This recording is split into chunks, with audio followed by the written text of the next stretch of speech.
I'd like to call this meeting to order. I call this meeting to order. Mr. President, Mr. Vice President, welcome to this joint caucus of House and Senate Democrats. Yesterday, we learned that the federal deficit will be gone by the end of this year, 4 years ahead of schedule.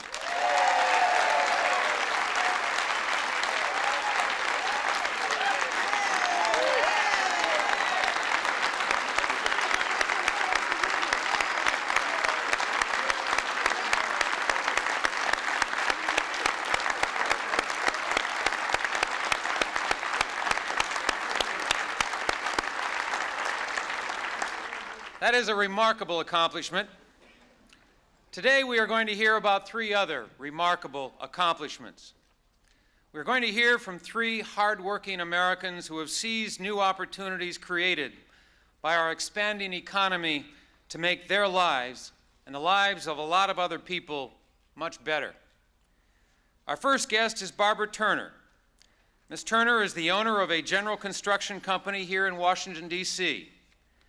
Some of her hardest workers are former welfare recipients who are now supporting themselves and their families. Judy Lee is from Gainesville, Virginia, and works at the Older Women's League here in Washington.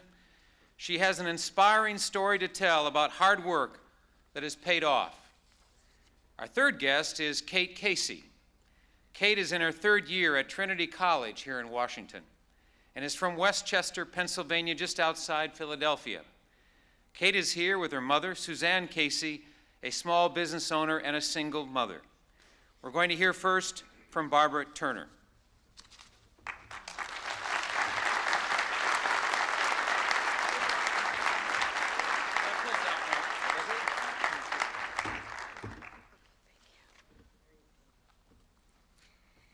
Thank you, President Clinton, Vice President Gore, Senator Daschle, Congressman Gephardt, members of Congress, and other guests. I'm Barbara Turner, and I am the president and founder of Boscard Construction. The other day, I was sharing the possibility of this wonderful experience with my mother. She reminded me of a story that she's repeated to me many, many times. It's the story of a young child, 10 months old, who was so ill that her parents thought she was going to die. Her father, a common laborer, worked a seasonal job. He had to acquire a large number of hours in a short period of time in order to guarantee health care for his family. Her mother stayed at home. I'm not saying that's all so bad, but she had few alternatives in the workplace and even fewer choices for childcare. In their public housing community, receiving welfare was much the norm and not the exception. The possibility of families buying homes did not truly exist. What was stressed in this family of 8 was education. Though the parents could not afford it, their dream was for all their children to go to college, and they did. This young child in intensive care was me 40 years ago. This is my story. I'm not saying that things did not progress in those 40 years or so, and I'm not trying to tell my age, but it has truly been the last 6 years that I can personally attest to the fact that a person with this story, my story, has had the ability to expand a small business, has had the ability to provide jobs and income for persons because of a strong economy, has been able to compete and remain in a non-traditional industry, construction, because of 5% goals enacted by this administration and Congress.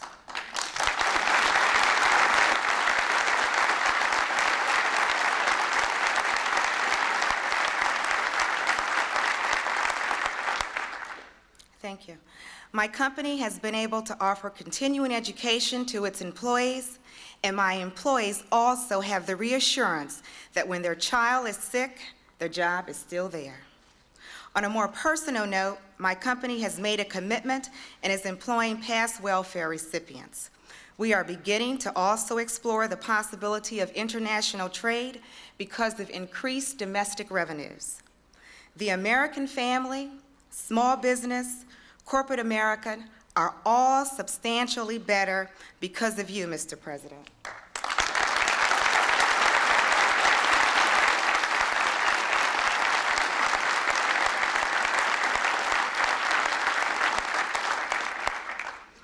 It is also the support of the people in this room who have taken responsibility for their constituency and pushed forth an agenda that believes the hand that gives gathers.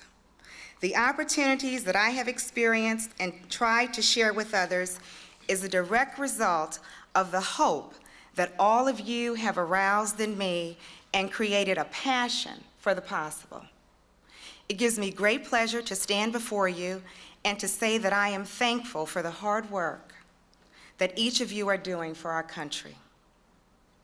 There are many, many other individuals out there who will benefit from what you're doing. We must all not be afraid of growing. We must only be afraid of standing still. Thank you, and keep up the good work.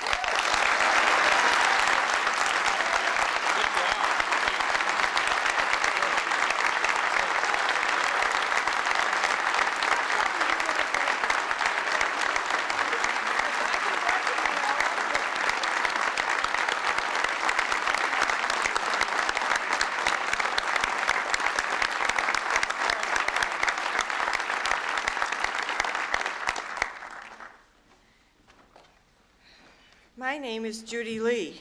I work full-time as a controller of a successful nonprofit. I'm the proud mother of 2 grown kids, and I'm a homeowner from Gainesville, Virginia. 6 years ago, I was filled with apprehension and fear about my economic well-being and my retirement security. I was concerned I'd have to live off my kids or work until I couldn't do it anymore. I thought I was doing everything right, playing by the rules. I'd raised 2 kids, gotten a college education, worked full-time my whole life, but I began to fall farther and farther behind. Back in 1992, I remember hearing the president say, "It's the economy, stupid." When I heard that phrase, I remember that part of me felt relieved.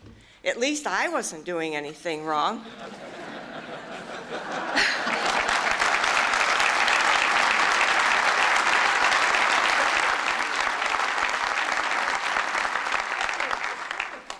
But part of me was even more worried because I felt like I had lost control of my own economic security. After living in DC for most of my life, I moved to Florida in the late 80s and early 90s. It was during that time that my discretionary income disappeared and my savings began to dwindle. In the early 90s, I moved back to DC for family reasons and with the hope of a better job prospect. But frankly, to tell the truth, it was as bad in DC as it was in Florida. The kinds of jobs that I left in DC 7 years earlier were still paying the exact same salary. But my cost of living was increasing with those flat salaries. The job I finally found that matched my abilities and interests was only part-time. I took it because it was challenging and because I didn't have many other options. As the economy grew, my position grew, however, into a full-time job. A job that I like, a job with decent wage, a job with benefits, including a 401k that is performing beyond my wildest expectations. I'm now once again a homeowner. I can't explain how important that is to a person who owned a home for 35 years. And with low interest rates, I'm now working to refinance my mortgage, which will enable me to save even more money for my retirement. I'm back, I'm hopeful again, and I now plan to retire when and if I want to, and I'm looking forward to the future. But Mr. President, members of Congress, I close with one request. As a woman, as an American, don't stop working for us. There's still so much work that needs to be done. We are relying on you.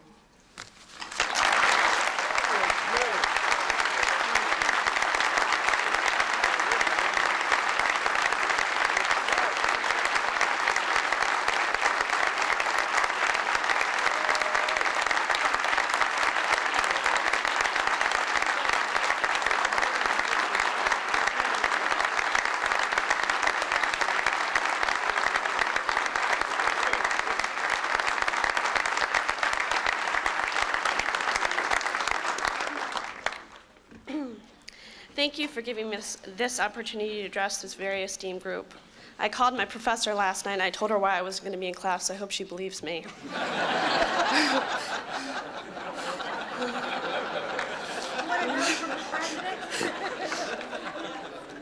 My name is Kate Casey, and my home is in Westchester, Pennsylvania, but I'm currently a junior at Trinity College here in Washington, which is actually Congressman Kennelly and Pelosi's alma mater.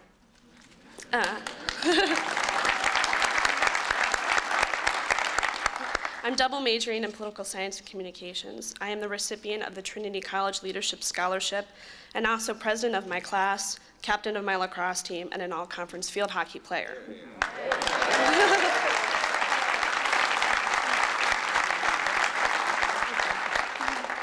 I work 40 hours a week, and I do this all while maintaining a 3.4 GPA.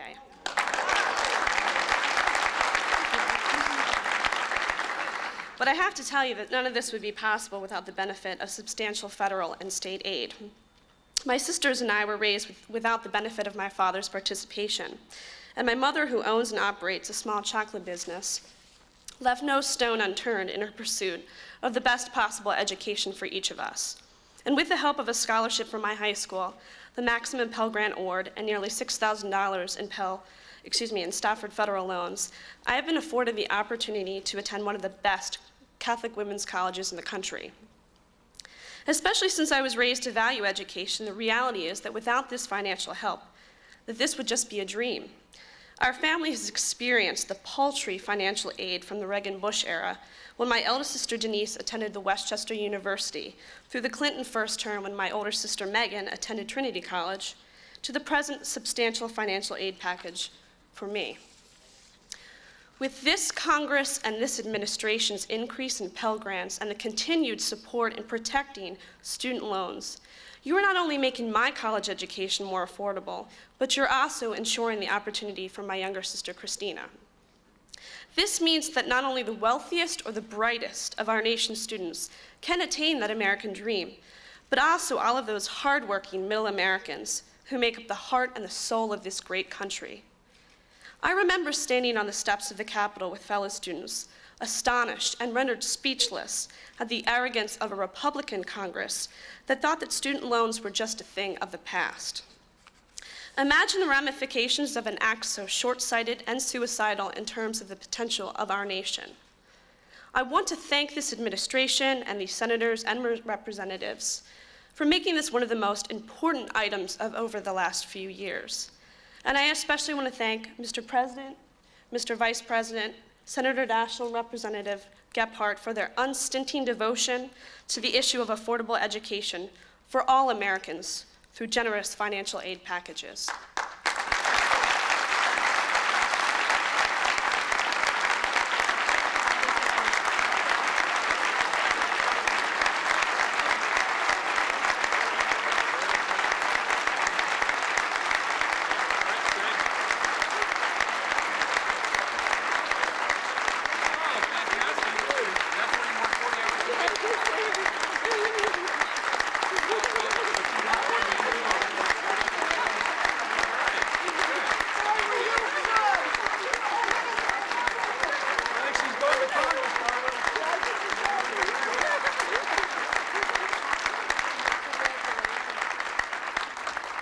I'd like to now present the podium to Senator Daschle.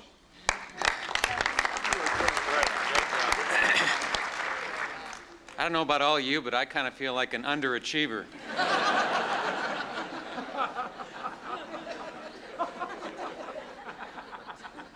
Mr. President, 5 years ago, congressional Democrats joined you and enacted an historic deficit reduction package that returned fiscal discipline to Washington and led to the strongest economy in now 30 years. 10 days ago, you delivered to Congress the first balanced budget in 30 years.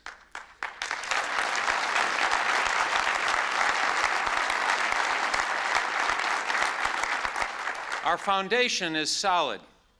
Now we need to build on that foundation. For the last 6 months, congressional Democrats have worked together with you to develop a unified democratic agenda for the American people.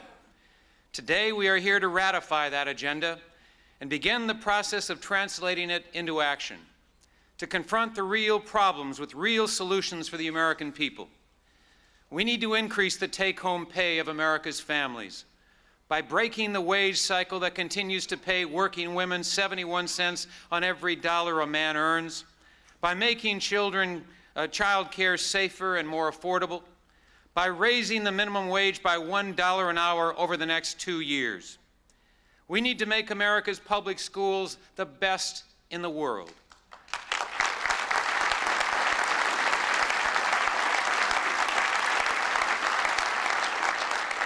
By hiring 100,000 new teachers so we can reduce the average class size to 18 students per classroom in the first 3 grades. By making sure that every school in America is connected to the internet so that computer screens are as common in classrooms as blackboards. And by helping communities repair or replace school buildings that are overcrowded or obsolete or downright dangerous. We also need to protect our children this year from the deadly epidemic of smoking. We need to say that the days when tobacco companies can spend millions of dollars to get kids hooked on cigarettes is at long last over.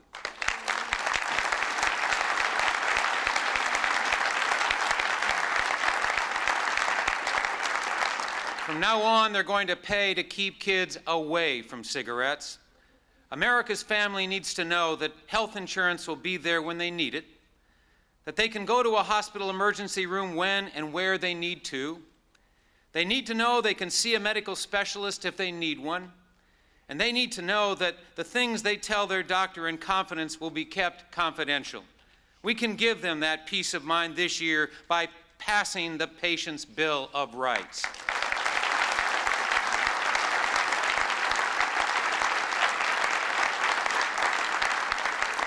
America's families need to be able to plan for their retirement.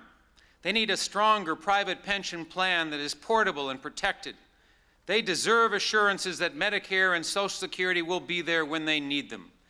At the same time, we'll allow early retirees and older displaced workers to purchase health insurance through Medicare.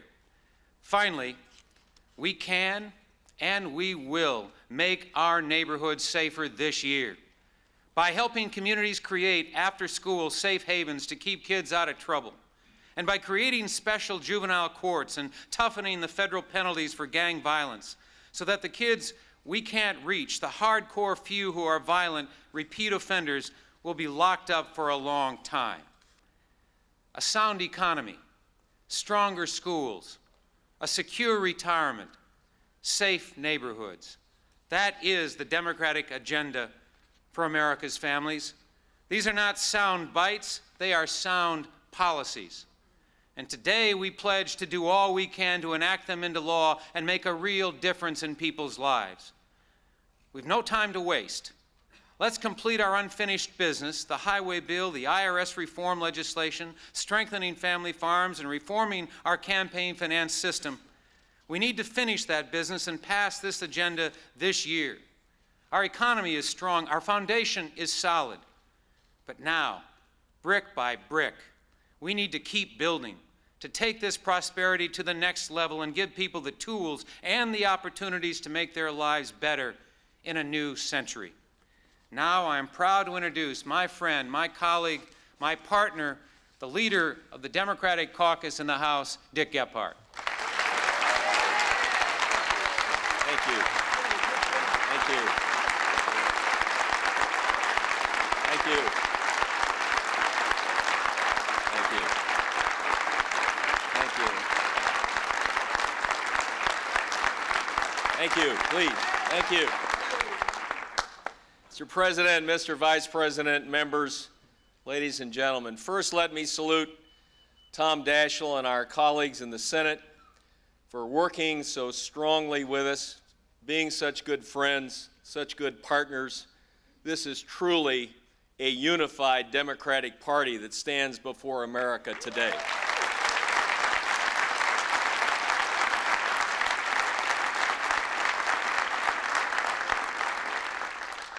I want to first thank Kate and Judy and Barbara for being here today and making such wonderful statements on their behalf and the behalf of their families and millions of Americans like you. Let me just say to you that when we wrote this agenda, it was you and people like you and your concerns that were in our hearts and our minds. Thank you for being here today and making such a wonderful statement.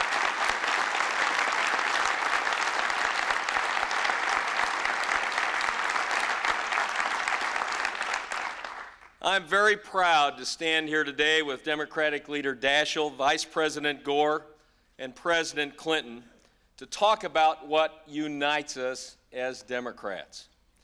Unlike the Republican leadership, we have a bold agenda to solve the real problems that face American families every day in this country. In part, this agenda is made possible by the work we began as a political party in 1993 by passing the balanced budget without one single vote from any Republican in the House or in the Senate. And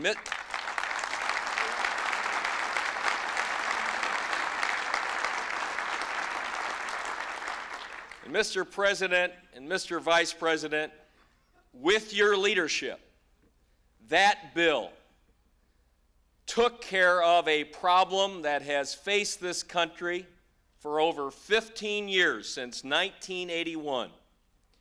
It was done without any help from the other side, but it was the right thing to do. And there are a lot of representatives and senators who cast that courageous vote and gave up their office in the next election because they did what was right and not what was political. And we remember each of those members who are not here today because they did the right thing for America and they helped get the budget balanced.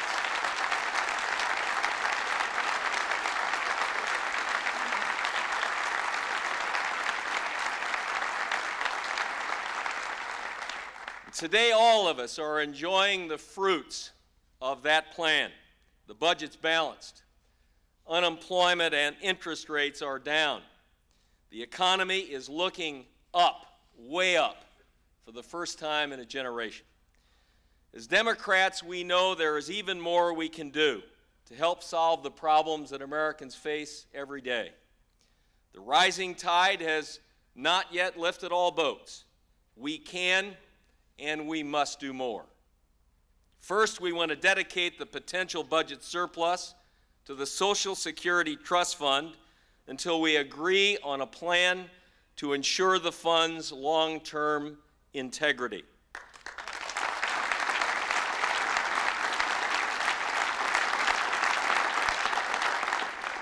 Tax cuts, as desirable and feasible as they may be if targeted correctly, are often short-term, one-shot use of the surplus. We want to make sure that the surplus is dedicated to a lasting legacy for future retirees. To ensure that our kids will have the skills to compete in the global marketplace of the next century, we have a definite plan to reduce class size and modernize our public school buildings. Democrats want to put 100,000 new teachers into our public school system, the very foundation of our future and our democracy. People need the peace of mind that their families will not only be well educated, but have the health care that they deserve.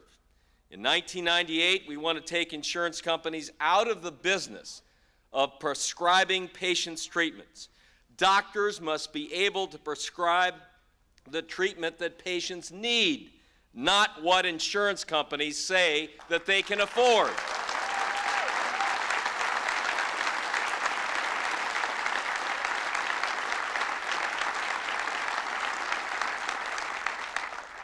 And we must try to begin to address the quiet crisis of millions of our people who simply do not have health insurance at all. We have to extend Medicare to older Americans. We cannot stand by while the most vulnerable of our people have to fear for the consequences of sickness for themselves or their spouses. Mr. President, Mr. Vice President, we will join with you in extending Medicare to people 55 and 59 and 61 who don't have the benefit of health insurance.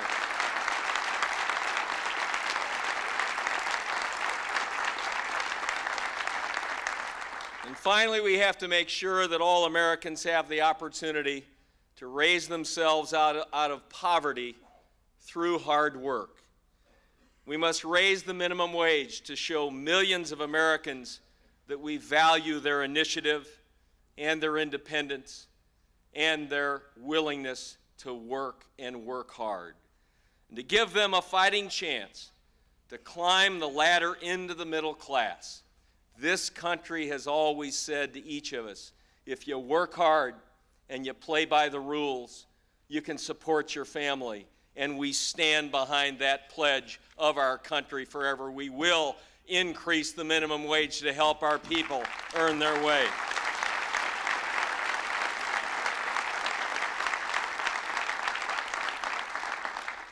The choice for all of us today isn't between big government and small government. The choice is between smart government and idle government. If we have the will, there is no excuse for failing to tackle the problems that these three young women came here today to talk so eloquently about, and that so many of their fellow Americans face today. We will not be deterred by Republican drift or special interest resistance. We will carry on this fight every day of the rest of this year to fight for the real issues that real Americans care about so very deeply. It is now my great honor to present someone who has worked so hard and so effectively to bring about the accomplishments that we have achieved, and has worked so hard and so effectively to bring about this great unified Democratic agenda, our Vice President of the United States, Al Gore.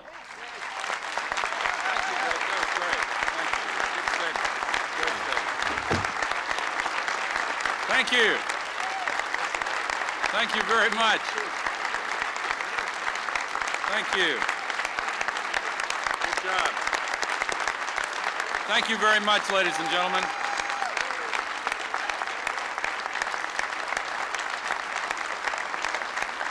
Thank you very much. Thank you very much. I really do appreciate that welcome, and I'd like to thank those along the walls for leading the standing ovation. I'm grateful for this wonderful turnout, and I want to thank Dick Gephardt for his very kind and generous words, and I want to thank Dick Gephardt for his great leadership of the House Democratic Caucus and helping this administration and this party move our nation forward.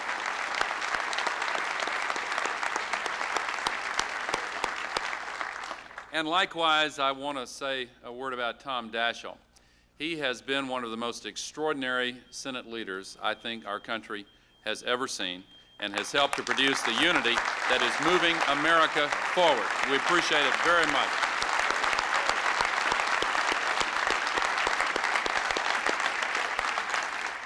To all of the members of the Senate Democratic Caucus gathered here, and to all of the members of the House Democratic Caucus gathered here, thank you for being here and for doing what you do every day, and for joining with the President and me in this, I think, remarkable demonstration of the dramatic unity that demonstrates the Democratic Party is back in a big way. I want to acknowledge the members of the President's team here as a group, and there are many of them.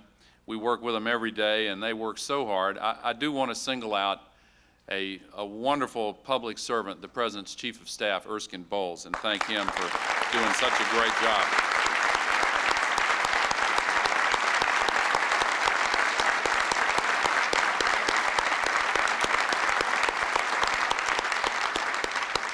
And also, I would like to pay my respects to Barbara Turner and Judith Lee and Kate Casey for the wonderful statements that they made as well.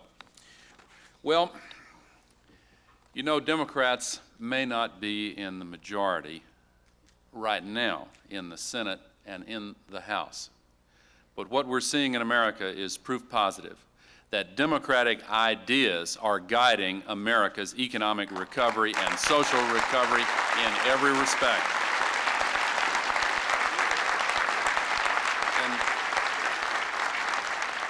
don't ever forget for one moment what it was like before democratic ideas came into the ascendancy. Don't ever forget for one moment that the Republican administrations that were here for 12 years prior to President Clinton's election ran this nation into the ground. Don't forget that we had deficits at record levels, $300 billion a year, stretching out as far as the eye could see, a quadrupled national debt in only a dozen years, a crushing burden of debt that held this country down every time business felt a little strength in the economy, tried to expand and hire new people. Right away, that would put pressure on interest rates and the recovery would short out instantly. It was a tripwire.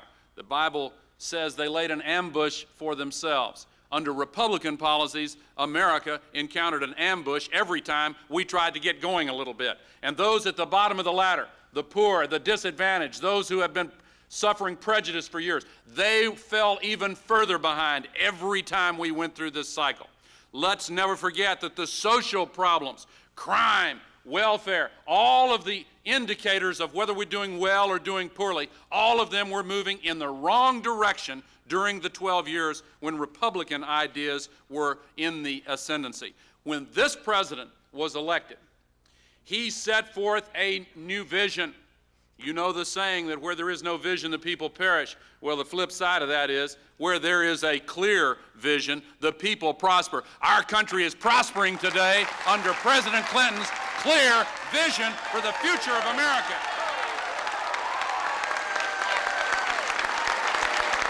Now,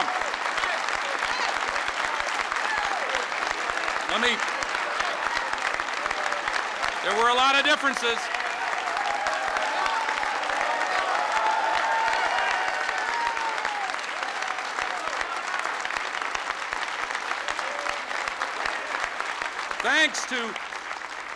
Thanks to Senate Democrats and House Democrats, whose votes alone changed the course of American policy, we are seeing a dramatic change. Everything that should be up is up, everything that should be down is down.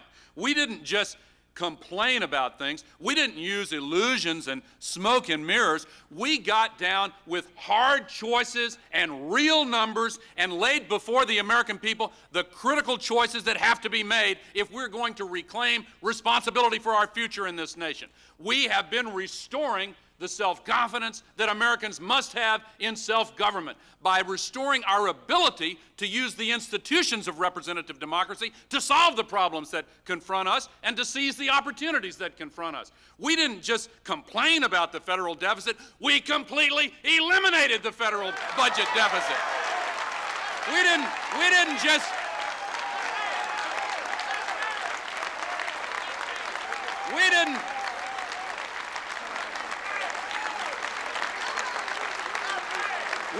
just complain. We didn't just complain.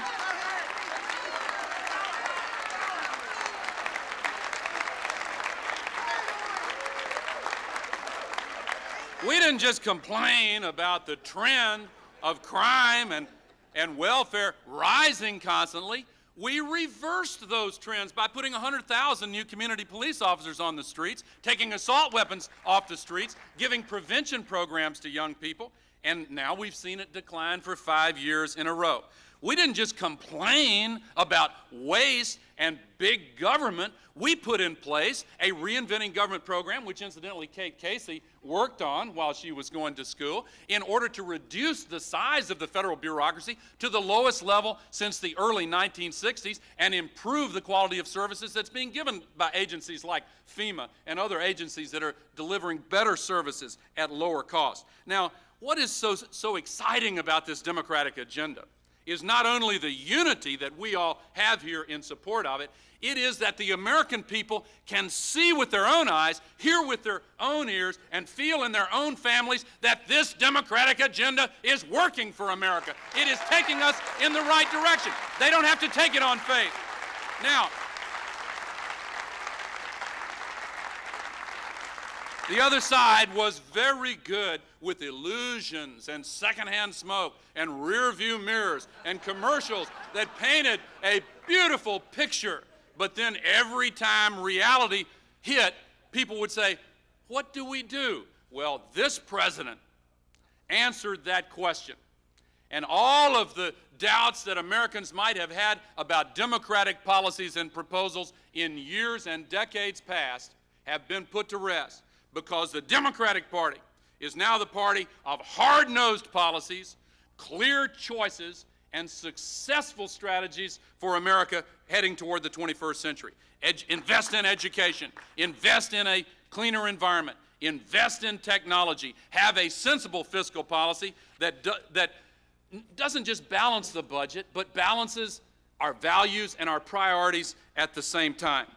We invest in stronger families and stronger communities and a stronger America in the world. Ladies and gentlemen, the contrast could not be clearer. When we started this 5-year-long fight for change, America thought it had only two choices: tax and spend or cut and run. We proved together they were both wrong.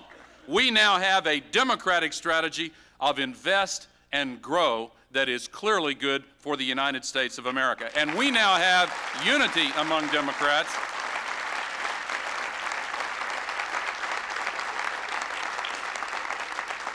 We now have unity among Democrats that stands in stark contrast to the confusion and squabbling and disarray on the other side of the aisle.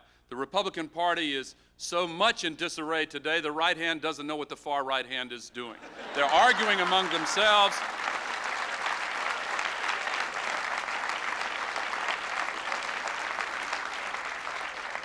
They have to take a recess every other week to stop the intra-party fighting in the Republican Party.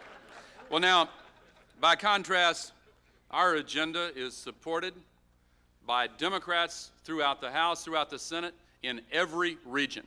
It is an inclusive agenda that brings African Americans and Hispanic Americans and Asian Americans and women and those who have been discriminated into the mainstream of our country and to enjoy the American dream and our success.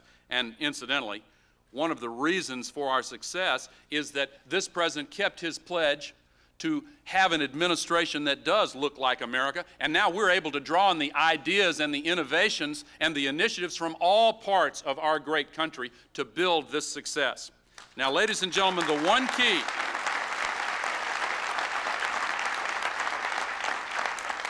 we have great leadership in the House, great leadership in the Senate, great membership in these caucuses, and a great message for the American people.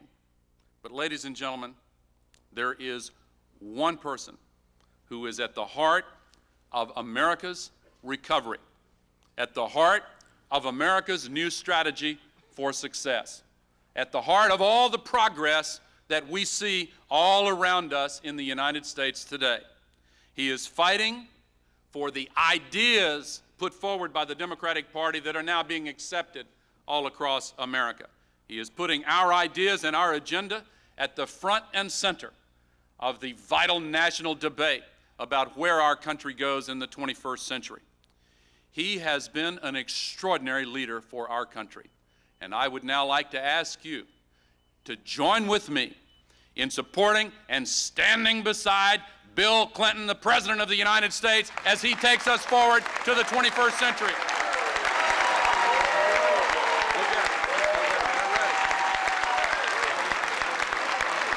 Thank you.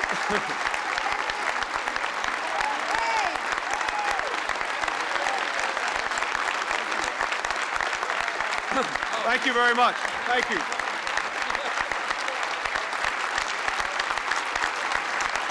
Thank you. Give him a hand, huh?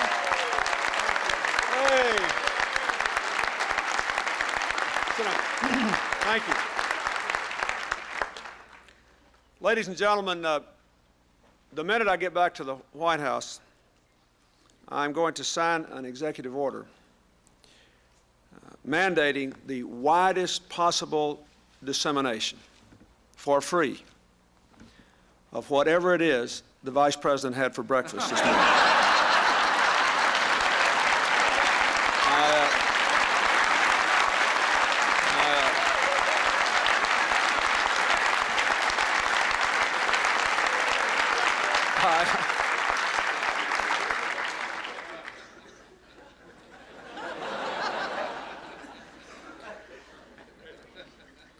Thank you, Mr. Vice President, for what you said and for all the work you have done over these last 5+ years to help make our country a better place. I want to thank Dick Gebhardt and Tom Daschle, the members of the Senate and the House who are here, the members of our team, Mr. Bowles and others. I want to thank Barbara Turner and Judith Lee and Kate Casey for reminding us of why we're all here. You know,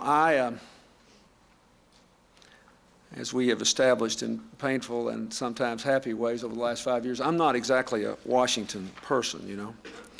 I just sort of showed up here a few years ago for work. And sometimes I really get lonesome for why I came here.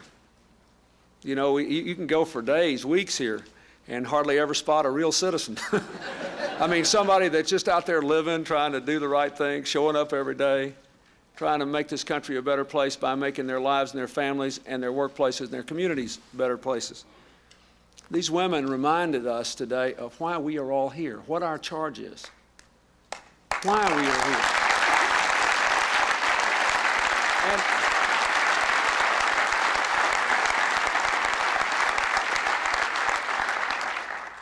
And we should draw 2 lessons from what they all said. Number one, we should never, ever, ever believe that what we're doing here does not make a difference and it's just some personal power trip or some political party's power trip. That is not true. What we do here makes a difference, and you just heard it.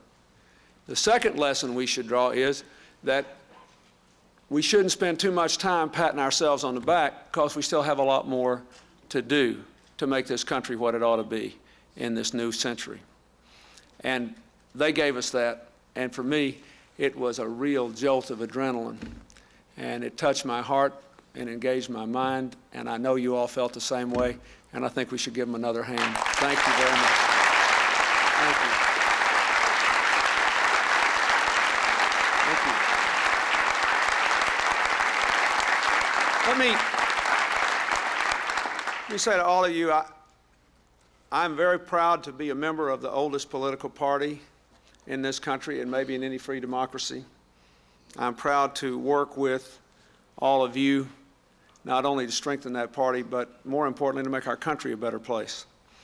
I want to see a little bit more about the Democratic Party at the end of my remarks, but I'd like to say a couple of words about our leaders, Dick Gebhardt and Tom Daschle. And I could say many things about both of them, but 2 things strike me because they, in different ways, reflect them at their moment of greatest challenge. In 1993 and 1994, we were in the majority, all right, but Dick Gebhardt knew that we were risking that majority by having to pass a Democrats-only budget and passing a crime bill which, along with the Brady bill, not only put more police on the street, but took more guns off the street and out of the hands of people who shouldn't have them. And he was well aware that if we did those things, the problem for the House was they had to run every 2 years, and that we would be doing the right thing, but people would not be able to feel the right thing by the next election. But they could hear all the fears. The Democrats are taking your guns away. The Democrats are taxing you. All things that were wrong, but he did it anyway. And by the narrowest of margins, we prevailed on the budget. By a very narrow margin, we prevailed on the crime bill. The crime bill was written in effect by police officers and community anti-crime activists. And 5 years later, We're going to have a balanced budget, and we've got safer streets. And there are all kinds of people, like the three women who talked here today, who have different stories to tell because Dick Gephardt did the right thing when it was required. And I appreciate that.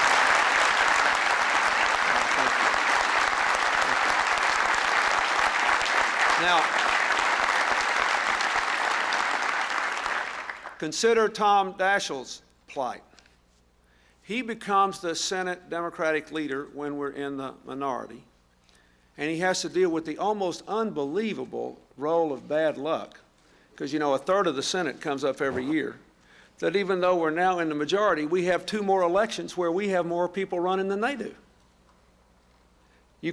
No mathematical statistician could sit down and figure out a bigger nightmare for a party. Now, you go into the minority for the first time in a while, and by the way, you got 2 more elections where you have to put more people up to bat than they do. They'll have more money, but you got to have more candidates. And, oh, by the way, you have to show up for work tomorrow and figure out how to get something done for the American people, consistent with what your members believe in and consistent with what you know is in the interest of the American people. But he did it. I defy you to find a time in the last 20 years when more democratic ideas have made their way into the lifeblood of America than they have through the balanced budget, raising the minimum wage, and the other things that were done. Many of them came right out of Senate Democratic ideas, in no small measure because Tom Daschle proved that he could stand up for our party and reach out a constructive hand to the other party and get something done for the American people, and I thank him for that.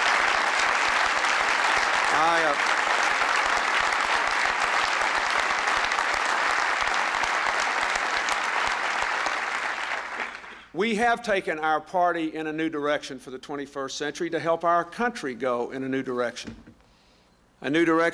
rooted in the future, not the past, bound by fiscal discipline, but unlimited in imagination and dreams and hopes for our people, determined to invest in their future, grounded in our traditional values. We've shaped a new kind of government, as the Vice President said. It is leaner, it's more flexible, it's a catalyst for new ideas, it's determined to give the American people the tools they need to solve their problems and make the most of their own lives. It may be the smallest government in 35 years, but in many ways it is more progressive because of all the things we are trying to do.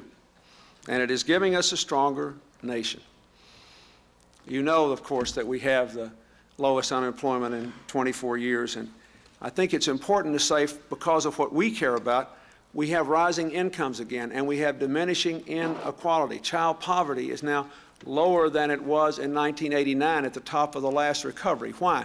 Because of the earned income tax credit that these Democratic caucus insisted on, saying we are not going to tax hardworking people who do go out there and work full time. We're not going to use the tax system to put them into poverty. We're going to use the tax system to lift them out of poverty so their children can have a dignified and successful childhood. And I thank you for that.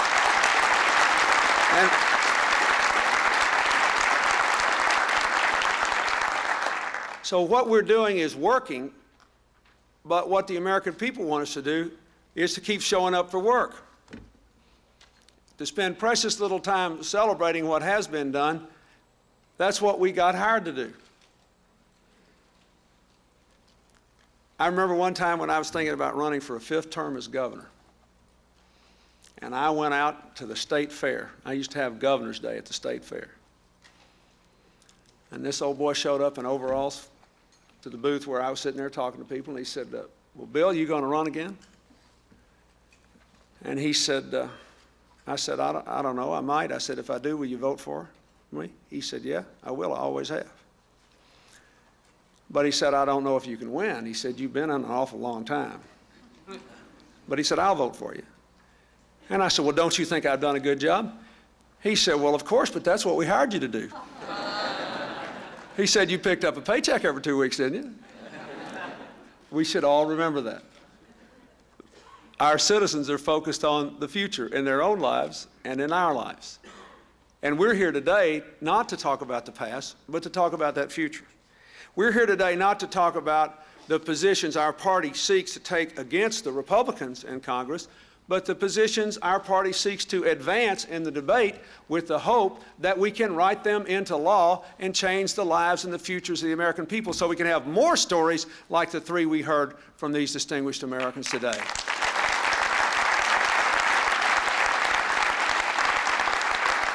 Now, most of this has been talked about, but let me say the things that I think are most important and what I hope will be our common agenda. First of all, we've got to stay the path of fiscal discipline. We've got to stay the path, because the reason this economy is booming is that it's clear that we are serious about running a disciplined shop here. And we've got interest rates down, investment up, it's creating jobs, almost 15 million new jobs. We can't back off of that. If I had told anybody, any economist, 5 years ago, look, 5 years from now we'll have 14.7 million new jobs, an unemployment rate for months on end under 5%, and the lowest inflation in 30 years, and the highest home ownership rate in 30 years, the lowest Hispanic unemployment rate on record, the lowest black unemployment rate in nearly 3 decades, they would have said that I needed to see someone for my sense of reality. That has all happened because we began first with discipline, and we dare not abandon it. Now, that means, among other things, we have to recognize that this balanced budget, which is about to happen, will maintain itself for many years, but only because of the high receipts we're getting from Social Security taxes, and yet Social Security is not all right for the long run. That's why we have to say, as a party, before we spend any of this surplus, even a penny of it, we ought to have a commitment and a plan that we will implement to save Social Security first. The baby boom generation, when we retire, there'll be less than 3 people working for every 1 person drawing. Sometime in the middle of the next century, in about the 4th decade of the next century, there'll be only 2 people working for 1 person drawing if present retirement rates and workforce participation rates continue. I am the oldest of the baby boomers. I can tell you, all of my friends at home, I'm talking about my middle class friends, even people that didn't have a college degree or anything, they're all worried about, number one, will they have a retirement? And number two, if they have one, will it be so costly to our children that their ability to raise our grandchildren will be compromised? None of us want that. None of us need that. That would be a wrong result, and we must save Social Security in a way that binds us together across the generations and across our income differences instead of tearing us apart. So we must say as a party we want to save Social Security first. Now,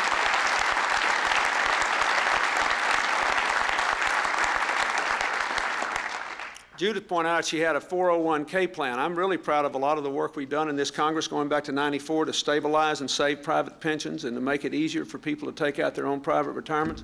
That must be a part of this. Whatever we do with Social Security, most people won't be able to maintain their living standard on it. And that's good because they've got a higher living standard. But that means we have to do more to enable people to save for their own retirement. We have to make it easier, we have to make it more secure, we have to make them more options, we have to tailor the plans to the economy that they're living in, not to one that existed 10 or 20 years ago. Second thing we have to do is to do more to preserve the quality of health care. This has already been mentioned by the previous leaders, but I want to say I think it is imperative that the Democratic Party work in this Congress to actually pass, and there are members of the Republican Party who want to do this with us. This need not be a partisan issue. We ought to pass a Consumer Bill of Rights that establishes baseline protection for people. We have 160 million Americans in managed care plans now. They ought to be entitled to the benefits of those plans without giving up quality health care and the right to have a doctor make the best prescription for them. We ought to pass it, and we ought to work and work and work until it becomes a law of the land.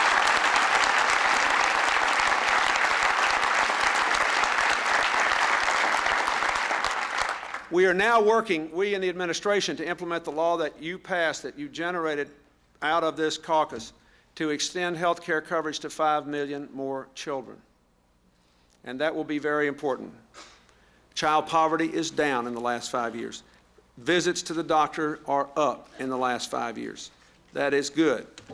But we also have to recognize there are a lot of other populations that still don't have health insurance, and people between the ages of 55 and 65, people who lost their jobs and can't get hired again, people who retired early and were promised health coverage, but their companies broke the promise, people who have a spouse that's old enough for Medicare, but they're not and they're ill. Those people, all we want to do is let them buy into the Medicare program.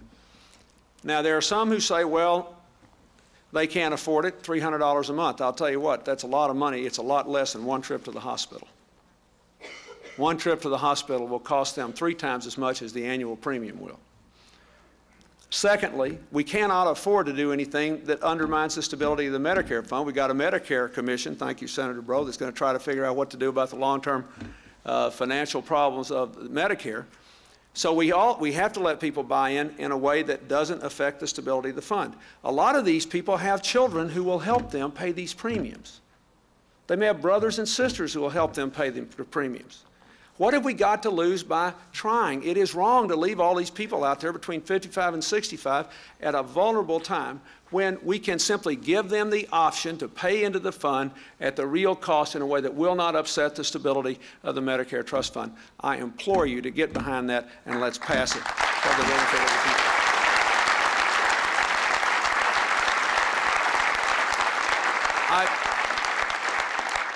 We have a great agenda. We have to finish hooking up every classroom. A great agenda for education. We have to finish hooking up every classroom to the information superhighway. We have to finish our work to raise standards and have these basic exams in the basics. We are offering now, I seek at least, to offer new options for schools to follow the Chicago model, not just to end social promotion, but to give all these kids that are being left behind there an actual chance to learn and the tools with which they can learn. But perhaps the 2 most important things we have proposed that I hope all of us will be united behind are the idea of putting 100,000 teachers out there to lower average class sizes in the first 3 grades to 18 kids a class, and then helping either build or repair classrooms in 5,000 more schools so we can actually lower class size, improve the physical conditions, and improve education in those early grades. It will make a dramatic difference to American education, and I hope that we will be out there fighting for that.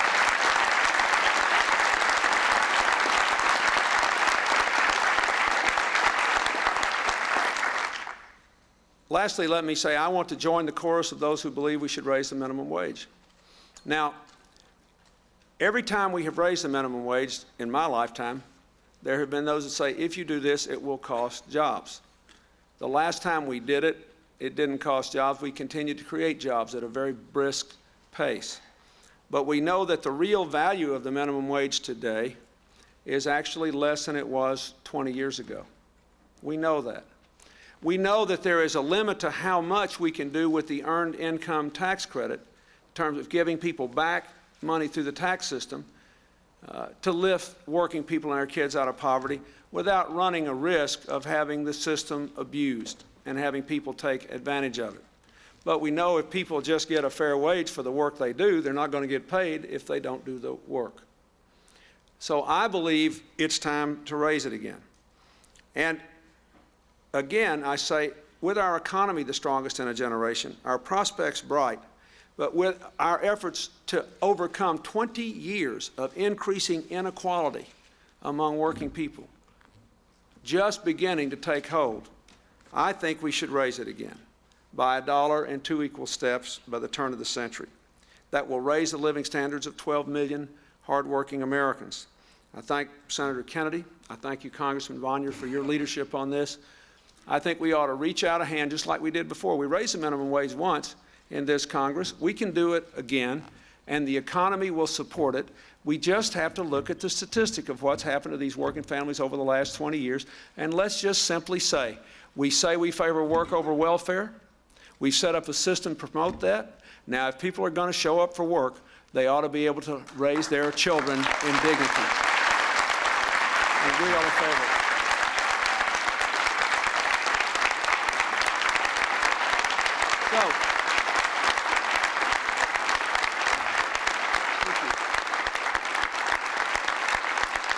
Thank you. Thank you.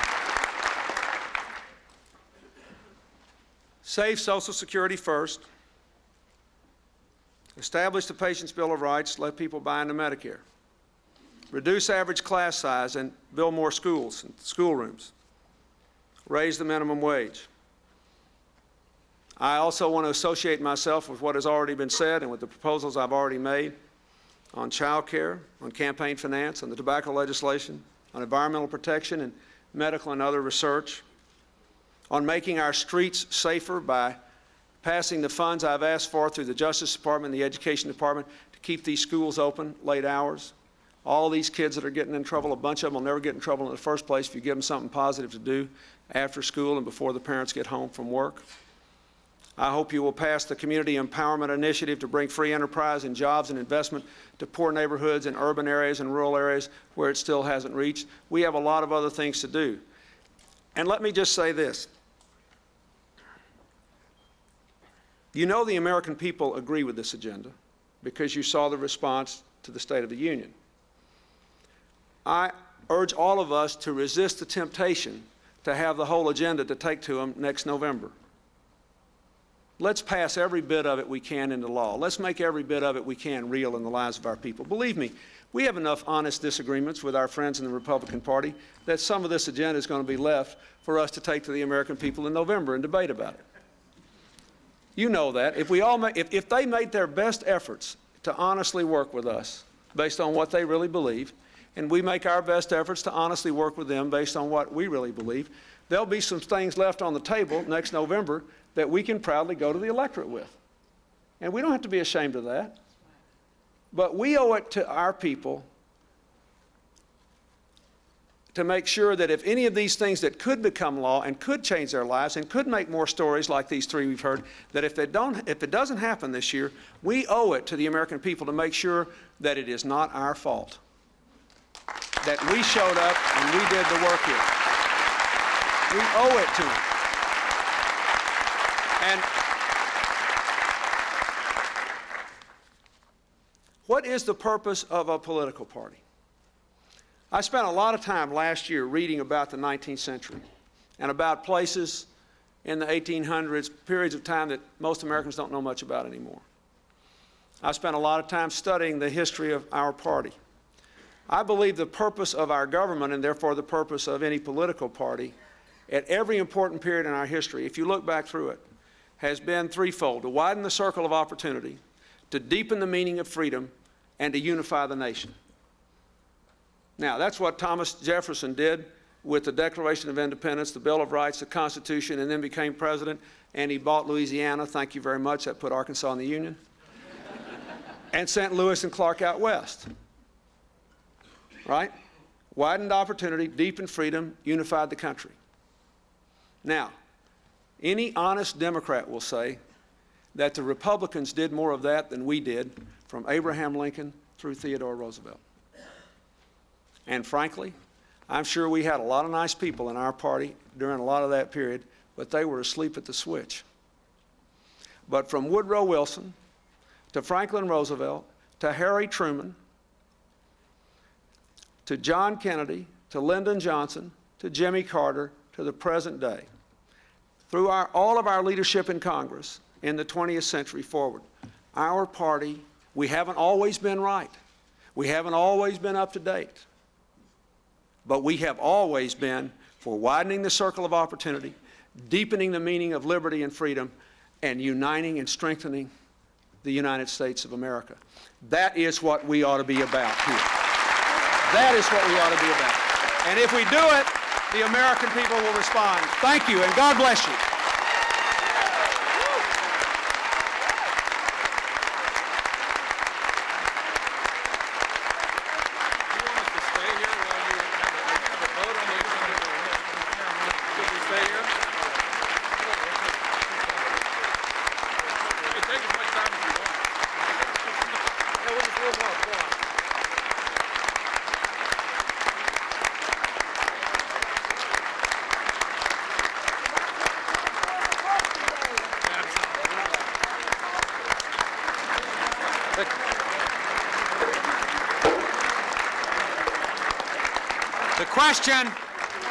The question is on the adoption of the agenda for 1998. All those in favor say aye. Aye. All those opposed, no. The agenda is passed. Let's get it done.